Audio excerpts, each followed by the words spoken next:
Okay, class 9, welcome back. So in today's class or in today's video, I'll be covering the topic suspensions and colloids. Solutions में आपको बता चुकी हूँ, उनकी properties बता चुकी हूँ. How are solutions and suspensions and colloids different from each other and what are the properties on the basis of which आप किसी mixture को आप suspension बोलते हो और किसी mixture को colloid बोलते हो. ठीक है.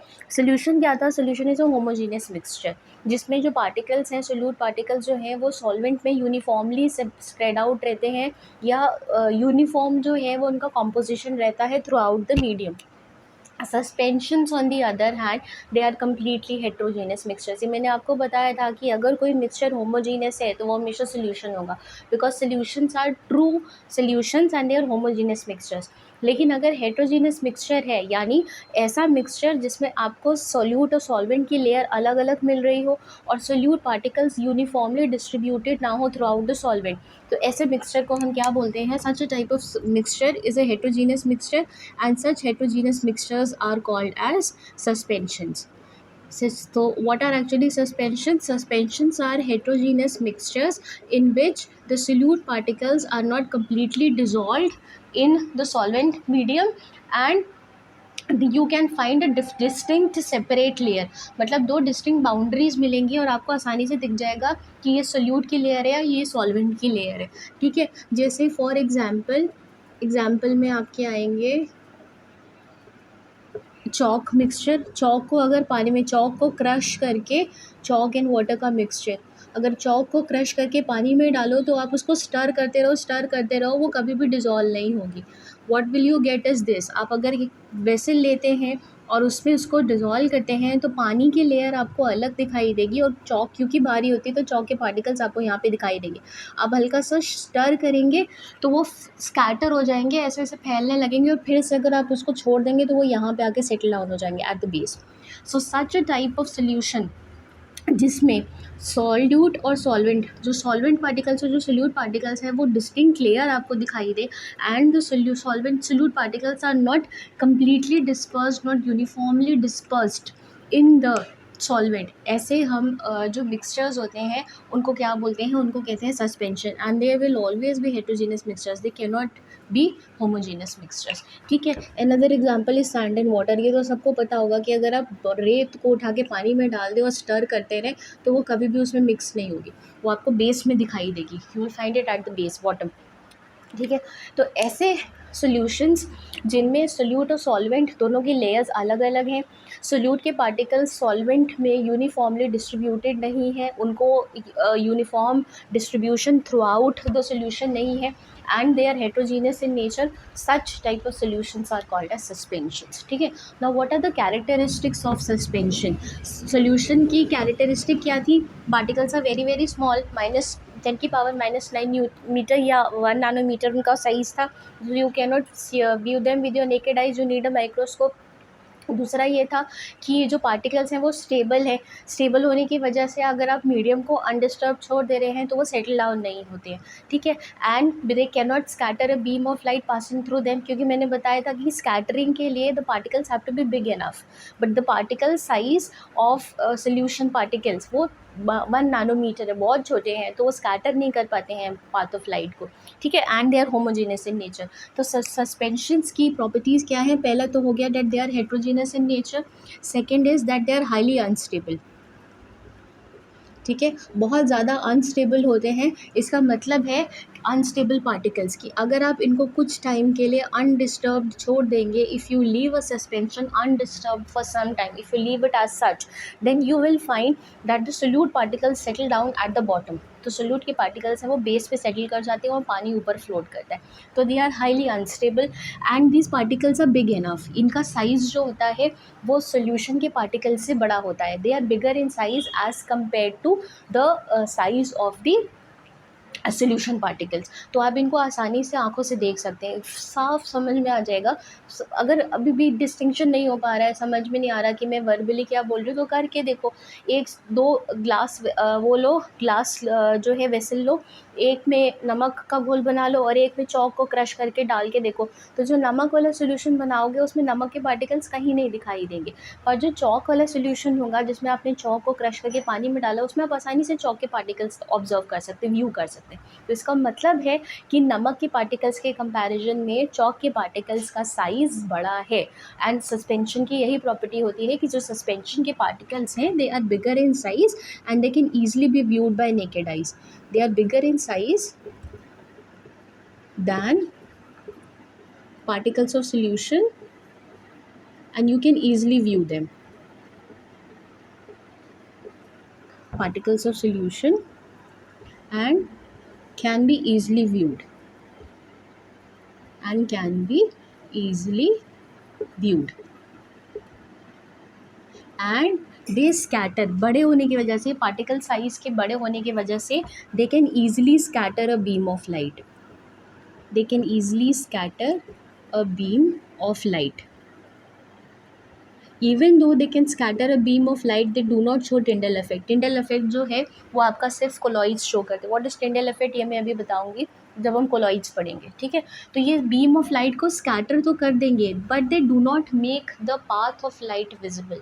मतलब स्कैटर होती हुई आपको लाइट दिखाई देगी लेकिन पाथ क्या है उसका, लाइट किस रास्ते से चल रही है वो आपको नहीं दिखाई देगा, वो आपको कोलॉइड्स में दिखाई देता है. और उसका रीज़न ये है कि कोलॉइड्स का पार्टिकल का साइज़ इंटरमीडिएट है, मतलब वो इससे छोटे हैं. सस्पेंशन के पार्टिकल साइज़, जो पार्टिकल्स का साइज़ है उससे छोटे हैं लेकिन सोल्यूशन के पार्टिकल से बड़े हैं, यानी वो ना तो बहुत ज़्यादा बड़े हैं ना तो वो बहुत ज़्यादा छोटे हैं. तो जब लाइट उनके थ्रू पास करती है तो they scatter the path of light and plus उसके अलावा वो और क्या करते हैं, they make the path of the light visible. इस इफेक्ट को बोलते हैं टिंडल इफेक्ट. जो पाथ ऑफ लाइट आपको, जो कोन ऑफ लाइट दिखाई देता है उसको हम बोलते हैं Tyndall cone. That is called as Tyndall cone. ये साइंटिस्ट थे जिन्होंने इफेक्ट डिस्कवर किया था, इसलिए इसका नाम टिंडल इफेक्ट है, ठीक है. It has been named after the scientist who discover Tyndall effect. Fine. So these are the properties of suspensions. अब इसके अलावा कोलॉइड्स है. Colloids are also heterogeneous mixtures even though they में सीम होमोजीनस. ये आपको लगते हैं कि होमोजीनस हैं, दिखते हैं, लेकिन एक्चुअली जब आप इनको व्यू करेंगे तो जो थोड़ी देर के लिए आप छोड़ देते हैं तो आपको पार्टिकल्स दिखाई देंगे. You can see the particles. इसका एग्जांपल होता है स्टार्च. स्टार्च एंड वाटर का mixture. Starch and water mixture. Starch powder आता है, आप चाहें तो लेके ये तीनों जो टाइप्स ऑफ आपके वो हैं सॉल्यूशंस, आप इनको तीनों को अलग अलग बना के देख सकते हैं. सॉल्ट सॉल्यूशन, इसको बना के देखिए एक ग्लास पे. फिर chalk and water mixture, chalk plus water. और स्टार्च पाउडर मिलता है तो स्टार्च पाउडर या कॉर्नफ्लावर पाउडर. घर पे कॉर्नफ्लावर यूज़ होता है, कॉर्नफ्लावर या अरारोट, उसको भी आप पानी में डाल के देखिए, वो आपको लगेगा कि वो होमोजीनियस है but it is actually a heterogeneous mixture. Starch powder plus water, ये भी हेट्रोजीनियस मिक्सचर होता है, ठीक है. स्टार्च पाउडर प्लस वाटर, ये तीनों जो हैं आप बना के देख सकते हैं घर पे, और डिफरेंस जो मैं बता रही हूँ प्रॉपर्टीज़ वो आपको क्लियरली व्यू होंगी. इस केस में आपको होमोजीनियस सोल्यूशन मिलेगा and it is actually homogeneous. It is actually homogeneous. इस केस में कम्प्लीटली हेट्रोजीनियस सोल्यूशन मिलेगा क्योंकि आपको दो डिस्टिंक्ट लेयर्स मिलेंगी, सोल्यूट की अलग, सॉल्वेंट की अलग. ये जो मिक्सचर होता है जिसे हम कोलॉइड बोलते हैं, इट सीम्स होमोजीनियस. ये लगता होमोजीनियस है but it is actually heterogeneous, क्योंकि अगर आप थोड़ी देर छोड़ देंगे, if you leave colloids undisturbed for some time, तो नीचे जो है अरारोट है या कॉर्नफ्लावर आप जो यूज़ कर रहे हैं वो नीचे सेटल डाउन होने लगेगा. समझ में आ गई ये चीज़. तो इवन दो दे में सीम होमोजीनियस, कंफ्यूज नहीं होना है, they seem homogeneous but actually they are heterogeneous, ठीक है. तो ये दोनों जो आपके, ये है आपका सॉल्यूशन, ये है आपका सस्पेंशन, और ये होते हैं कोलॉइड्स, ठीक है. तो इन तीनों में से सिर्फ सॉल्यूशन जो है वो होमोजीनियस होता है, बाकी दोनों हेट्रोजीनियस है. फाइन. पहला डिस्टिंक्शन तो ये हो गया, मतलब पहला जो डिफ्रेंशिएशन है वो ये हो गया, these it is homogeneous, these two are heterogeneous. Second मैंने क्या बताया था कि जो पार्टिकल्स हैं ये हाईली स्टेबल हैं. किस केस में? सॉल्यूशन के केस में। मतलब जो पार्टिकल्स हैं, अगर आप उस सॉल्यूशन को थोड़ी देर के लिए अनडिस्टर्ब रख देंगे तो आपको कभी भी सॉल्यूट के पार्टिकल्स अलग नहीं मिलेंगे, 2 लेयर्स अलग अलग कभी नहीं मिलेंगी। ये हाईली अनस्टेबल है। अगर आप अनडिस्टर्ब्ड रख देंगे तो थोड़ी देर बाद आपको बेस पे चॉक के पार्टिकल्स मिलेंगे, ठीक है। और तीसरा है स्टार्च पाउडर, ये भी अनस्टेबल होता है, this is also unstable. If you leave it for some time undisturbed तो थोड़ी देर बाद आपको बेस पे स्टार्च पाउडर या जो आप कॉर्नफ्लावर पाउडर यूज़ कर रहे हैं वो मिलेगा आपको। तो सो दे आर अनस्टेबल। इनके पार्टिकल्स का साइज़ बहुत छोटा है, 1 nanometer. You can not view them with your naked eyes. They are bigger in comparison, bigger in size. किसके कंपैरिजन में? सॉल्यूशन के पार्टिकल्स के कंपैरिजन में। और स्टार्च ये जो होता है, जो कोलॉइड्स होते हैं, इनका साइज़ इंटरमीडियरी होता है। इंटरमीडियरी मतलब सॉल्यूशन से बड़ा है, जो सॉल्यूशन के पार्टिकल्स है उनके पार्टिकल के साइज़ से इसका साइज़ बड़ा है, लेकिन सस्पेंशन से छोटा है। मतलब जो साइज़ है पार्टिकल्स का वो इंटरमीडिएट है। Intermediate between what? Between solution and suspension। Suspension के पार्टिकल्स के साइज से छोटा है और सॉल्यूशन के पार्टिकल्स के साइज से बड़ा है। समझ में आ गई ये चीज़? तीसरा डिफरेंस ये हो गया। एक और डिफरेंस है, because they can not scatter a beam of light. Particles का size, scatter beam of light, particles का साइज जो है वो बहुत ज़्यादा छोटा है, तो इसी वजह से they don't scatter a beam of light. इनके केस में क्या है, पार्टिकल्स का साइज़ बड़ा है तो दे can easily scatter a beam of light. They can easily scatter beam of light.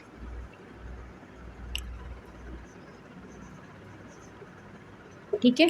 और ये स्कैटर भी करते हैं, बीम ऑफ लाइट को स्कैटर भी करते हैं, and also show Tyndall effect. They also show टिंडल effect. जो चीज़ आपको इसमें और इसमें नहीं मिलेगी। तो स्कैटर ही नहीं करते, ये सिर्फ स्कैटर करते हैं। और जो कोलॉइड्स होते हैं वो स्कैटर करते के साथ साथ टिंडल इफेक्ट भी शो करते हैं। टिंडल इफेक्ट क्या है? What is actually Tyndall effect? I hope आपको बाकी पॉइंट्स क्लियर हो गए होंगे। मैं टिंडल इफेक्ट आपको एक्सप्लेन कर देती हूँ कि टिंडल इफेक्ट क्या है। एक्चुअली जो कोलॉइड्स होते हैं वो दिखते होमोजीनियस है, पार्टिकल्स का साइज़ जो है बहुत बड़ा भी नहीं है कि लाइट एकदम स्कैटर हो जाए, और इतना छोटा भी नहीं है कि लाइट स्कैटर ही ना हो।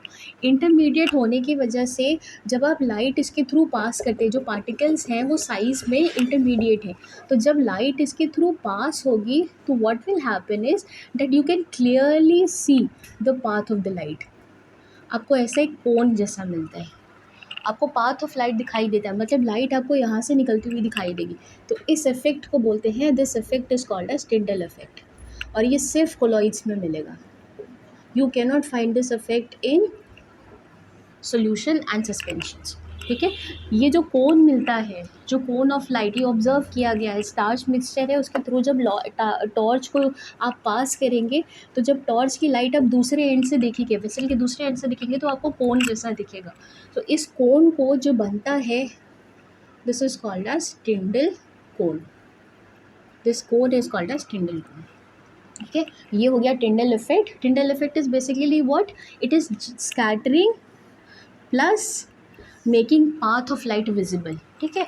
स्कैटरिंग, इसको ऐसे भी लिख सकते हैं, टिंडल इफेक्ट का मतलब होता है सिर्फ स्कैटर करना नहीं, scattering plus making path of light visible. Path of light visible, अगर ये हो रहा है तो उस इफेक्ट को आप क्या बोलेंगे? Then you will call it as a Tyndall effect. और जो मिलती है, जो स्ट्रीक ऑफ लाइट मिलती है, उसको बोलते हैं टिंडल कोन। ये आप ऑब्जर्व करेंगे जब आप सुबह सुबह घर का पर्दा खींचते हैं। आप घर का पर्दा खींचते हैं और जब लाइट, डस्ट के पार्टिकल्स आपको डांस करते हुए दिखाई देते हैं, तो जब लाइट आपको देखेंगे तो लाइट आपको साफ लाइट का पाथ दिखाई देगा। आपको दिखेगा कि लाइट ऐसे आती हुई दिखाई देगी। You can observe it like this, ठीक है। और दूसरा है कैनोपी ऑफ द फॉरेस्ट। आप जब बहुत डीप फॉरेस्ट में जाते हैं, डेंस फॉरेस्ट में जाते हैं, तो मॉइस्चर के पार्टिकल्स होते हैं। एक्चुअली जो एटमॉस्फेयर है उसमें नमी होती है, जहाँ भी बहुत ज़्यादा फॉरेस्ट होंगे वहाँ हमेशा एवापोरेशन होता रहेगा, ट्रांसपिरेशन होता रहेगा। बेसिकली ट्रांसपिरेशन होने की वजह से क्या होगा, मॉइस्चर में हमेशा एटमॉस्फेयर में हमेशा मॉइस्चर रहेगा। तो मॉइस्चर होने की वजह से व्हाट हैपेंस इज, मॉइस्चर के पार्टिकल्स हैं, ड्यू पार्टिकल्स हैं, वो ड्यू पार्टिकल्स क्या करते हैं, जो लाइट है उसको स्कैटर करते हैं और again they make the path of the light visible. इसलिए जब आप बहुत डेंस फॉरेस्ट में जाते हैं, बहुत घने फॉरेस्ट में जाते हैं, तो आपको ऊपर हल्की हल्की लाइट सी दिखाई देती रहती है, आपको पाथ ऑफ लाइट विजिबल होता है। जब भी आपको पाथ ऑफ लाइट विजिबल होगा तब उस इफेक्ट को बोलेंगे टिंडल इफेक्ट, और ये हमेशा सिर्फ और सिर्फ आपको कोलॉइड्स में मिलेगा। ये सिर्फ और सिर्फ कोलॉइड्स में मिलेगा, ये किसी और चीज़ में नहीं मिलेगा, ना सोल्यूशन में मिलेगा, ना सस्पेंशन में मिलेगा। समझ में आ गई ये चीज़? तो आई होप कि इतना आपको क्लियर हो गया होगा that what is the basic difference between a solution, suspension and colloid, what is Tyndall effect. Now एक चीज़ और आपको समझने की ज़रूरत है कि जो सोल्यूशन होते हैं उसके दो कंपोनेंट्स होते हैं। हर सोल्यूशन के दो कंपोनेंट्स है, एक सोल्यूट और एक सॉल्वेंट। जो कम अमाउंट में प्रेजेंट है उसको आप क्या बोलते हो, सोल्यूट, और जो ज़्यादा अमाउंट में प्रेजेंट है वो क्या होता है, सॉल्वेंट। ऐसे ही जो आपका कोलॉइड्स होते हैं, कोलॉइड्स में भी आपके दो वो होते हैं, कंपोनेंट्स होते हैं। The colloids also have two components, dispersed phase. याद रखना, कंफ्यूज होने की ज़रूरत नहीं है। सोल्यूशन में जिसको सोल्यूट बोलते हो, सोल्यूशन के केस में जो सोल्यूट है वो कोलॉइड्स के केस में डिस्पर्स्ड फेज है, ठीक है। और जो सॉल्वेंट है वो कोलॉइड्स के केस में डिस्पर्जन मीडियम है, ठीक है। कोलॉइड्स के केस में जो सॉल्वेंट है, जो सोल्यूशन का सॉल्वेंट है, सोल्यूशन में जो चीज़ ज़्यादा अमाउंट में प्रेजेंट है उसे सॉल्वेंट बोलते हो। ऐसे ही कोलॉइड्स में जो चीज़, जो पर्टिकुलर मीडियम ज़्यादा अमाउंट में प्रेजेंट है उसे डिस्पर्शन मीडियम बोलेंगे, और जो पर्टिकुलर कंपोनेंट कम अमाउंट में प्रेजेंट है उसे डिस्पर्स्ड फेज बोलेंगे, ठीक है। और ये जो आपका सस्पेंशन होता है इसमें सोल्यूट होते हैं पार्टिकल्स या डिज़ोल्व्ड पार्टिकल्स, और मीडियम, मीडियम मतलब सॉल्वेंट। किस मीडियम में आपने बनाया है, जैसे चॉक और वाटर में सोल्यूट क्या हो जाएगा, चॉक, और मीडियम क्या हो जाएगा, पानी। अलग अलग चीज़ें हैं, नाम अलग अलग हैं, लेकिन काम वही है, बेसिक कैरेक्टरिस्टिक वही है तीनों के केस में। जो चीज़ कम अमाउंट में प्रेजेंट है, जो चीज़ घोली जा रही है वो सोल्यूट है, जिसमें घोली जा रही है वो सॉल्वेंट है। इसके केस में वही चीज़ है कि जिसमें डिज़ोल्व किया जा रहा है वो डिस्पर्जन मीडियम है, जिसे डिज़ोल्व किया जा रहा है वो डिस्पर्स्ड फेज है, दैट इज़ डिस्पर्स्ड फेज। और इसके केस में जिसे डिज़ोल्व किया जा रहा है दैट इज़ सोल्यूट, जिसमें डिज़ोल्व किया जा रहा है वो मीडियम। नाम अलग अलग है, बस कंफ्यूज होने की ज़रूरत नहीं है। अब कोलॉइड्स जो हैं वो कई अलग अलग तरीके के होते हैं। ऐसा होता है कि कई बार दो लिक्विड्स मिलके, मतलब डिस्पर्स्ड फेज भी लिक्विड है, डिस्पर्जन मीडियम भी लिक्विड है, मतलब लिक्विड को ही लिक्विड में डिज़ोल्व कर दिया तो कोलॉइड बन जाएगा। सॉलिड को लिक्विड में भी डिज़ोल्व कर सकते हैं, लिक्विड गैस में डिज़ोल्व हो सकता है। जैसे आपका एग्जांपल है शेविंग फोम। जो फोम है, foam actually is an example of a colloid. जो शेविंग फोम हम यूज़ करते हैं, शेविंग क्रीम नहीं, शेविंग फोम की बात कर रही हूँ, जिसे प्रेस करते हो तो उसमें से फोम निकलता है। इट इज़ एक्चुअली व्हाट, आपने गैस में लिक्विड को डिज़ोल्व कर दिया है, मतलब गैस जो था आपने उसमें लिक्विड को कंप्रेस कर दिया है, तो इसकी वजह से वो फोम में कन्वर्ट हो गया। तो ऐसे अलग अलग एग्जांपल्स हैं कोलॉइड्स के, और भी बहुत है। इमल्शंस है, पेंट्स आते हैं, जो पेंट हम यूज़ करते हैं घर में, that is also an example of colloid. Oils जो हम यूज़ करते हैं, oil in water type emulsion या water in oil type emulsion, butter जो बटर है, घी है, ये सब जो हम यूज़ करते हैं, ये सब आपके कोलॉइड्स के एग्जाम्पल हैं, ठीक है। इनके डिस्पर्स फेज और डिस्पर्जन मीडियम अलग हैं, जो नेक्स्ट क्लास में लूँगी उसमें मैं आपको पूरी एक लिस्ट दे दूँगी, जिसमें आई बी एक्सप्लेनिंग यू कि कौन सा डिस्पर्स फेज है और कौन सा डिस्पर्जन मीडियम है और उसके एग्जाम्पल क्या है। कंफ्यूज मत होइए, परेशान मत होइए, टेंशन लेने की बात नहीं है। अभी मैं यहाँ ख़त्म नहीं कर रही हूँ, I will be taking a separate class जिसमें मैं पूरा आपको डिफरेंट टाइप्स ऑफ कोलॉइड्स, उनमें क्या डिस्पर्स फेज है, कौन सा डिस्पर्शन मीडियम है और उसका एग्जाम्पल क्या है, जो हम डेली लाइफ में यूज़ करते हैं, वो I be explaining you, I be telling you, I give you a complete table so that you can easily identify कि ये इसको इसमें घोला गया है, ठीक है, फिर से बता दे रही हूँ, जिस चीज़ को घोला गया है, डिज़ोल्व किया गया है, वो सोल्यूट है, जिसमें घोला गया है वो सॉल्वेंट है। वही चीज़ सॉल्यूशन में है, जिसको घोला गया है वो सोल्यूट है, जिसमें घोला गया है वो मीडियम है। वही चीज़ कोलॉइड्स में है, जिसको घोला गया है वो डिस्पर्स फेज है, जिसमें घोला गया है वो डिस्पर्शन मीडियम। जो भी चीज़ ज़्यादा क्वांटिटी में प्रेजेंट होगी, जो भी कंपोनेंट ज़्यादा क्वांटिटी में प्रेजेंट होगा, वो हमेशा क्या होगा, डिस्पर्जन मीडियम। किसके केस में, कोलॉइड्स के केस में। सस्पेंशंस के केस में उसे मीडियम बोलेंगे, सॉल्यूशंस के केस में उसे सॉल्वेंट बोलेंगे। समझ में आ गई इतनी सी चीज़। I hope I made my point clear. अभी भी कोई कंफ्यूजन है सस्पेंशंस कोलॉइड्स और सॉल्यूशंस में, प्रॉपर्टीज़ में, या टिंडल इफेक्ट नहीं समझ में आया है, तो you can again ask me, right it in the comment section. मैं आपको फिर से एक बार ये सारे पॉइंट्स क्लियर कर दूँगी, और जो नेक्स्ट वीडियो मैं अपलोड करूँगी उसमें मैं आपको पूरा एक टेबल बना के जो कोलॉइड्स हैं वो मैं आपको एक्सप्लेन कर दूँगी, right. Okay, thanks for watching.